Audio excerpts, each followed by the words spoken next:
Dans cette interview exclusive du Figaro, Bachar al-Assad l'annonce clairement, il ripostera en cas d'attaque française. Dans la mesure où la politique de l'État français est hostile au peuple syrien, cet État sera son ennemi. Il y aura des répercussions négatives, bien entendu, sur les intérêts de la France.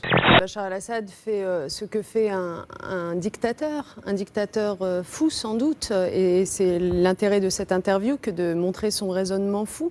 C'est-à-dire qu'il se sait acculé, et il menace. Il n'a d'autre réponse que la menace, que la négation de ce qui s'est passé, que cette façon d'instiller le doute et la terreur. Mercredi, il y aura un débat sans vote, car en toute hypothèse, la décision ultime ne pourra être prise par le président de la République lorsque sera constituée cette coalition, seule à même de conduire une action pour adresser ce message. Fermeté, il n'est plus possible d'utiliser l'arme chimique en Syrie par le dictateur Bachar al-Assad contre son propre peuple. Le président de la République, qui a le pouvoir, c'est aussi lui et lui seul, qui doit décider éventuellement s'il peut y avoir, le moment venu, un vote. C'est clair et net. Il ne l'exclut pas ? C'est pas un sujet tabou. S'il est avéré par les observateurs de l'ONU qu'il y a eu des attaques chimiques, cela ne peut pas rester sans réponse. Ce serait indigne de la part de la communauté internationale. Les deux députés du FN, Gilbert Collard et Marion Maréchal-Le Pen, ont déjà prévenu, ils voteront contre une intervention en Syrie. 80% des interventions des rebelles sont effectuées avec Al-Qaïda. Alors, moi, je voudrais comprendre. Cela fait des années et même des décennies qu'on nous explique qu'il faut aller combattre à droite, à gauche, pour lutter contre le terrorisme, contre Al-Qaïda. Et aujourd'hui, on m'explique qu'il faut aller lutter aux côtés d'Al-Qaïda. Moi, c'est ça qui me frappe. C'est une diplomatie qui n'a ni queue ni tête.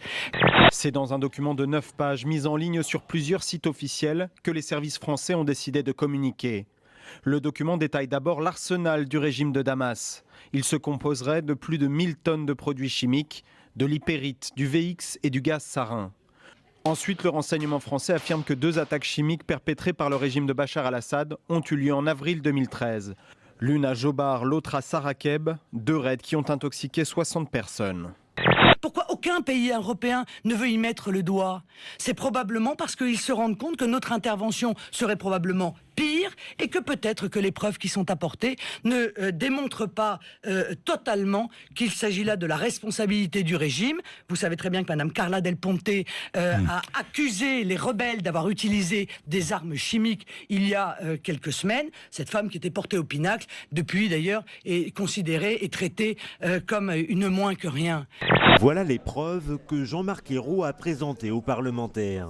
6 vidéos amateurs ont été authentifiées par les services secrets français.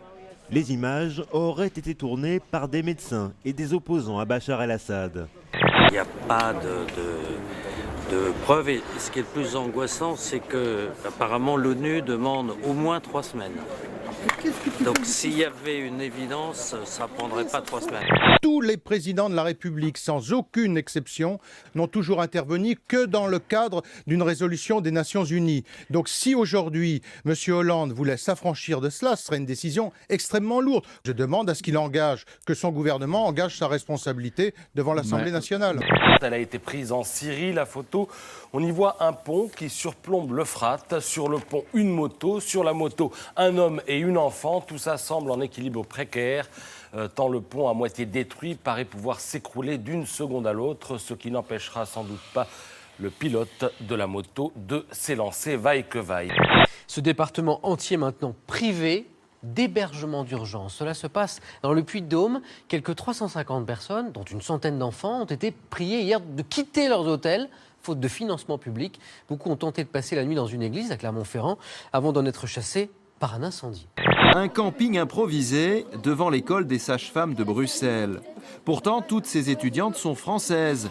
Elles ont parcouru des centaines de kilomètres pour être les premières à s'inscrire. Certaines d'entre elles sont là depuis une semaine. Pape François, un portrait réalisé dans un champ en Italie. Et tenez-vous bien, c'est un champ de maïs, évidemment. Alors je dis évidemment car en anglais, pape se dit pop. Et c'est donc logiquement qu'avec le maïs, on va faire du popcorn.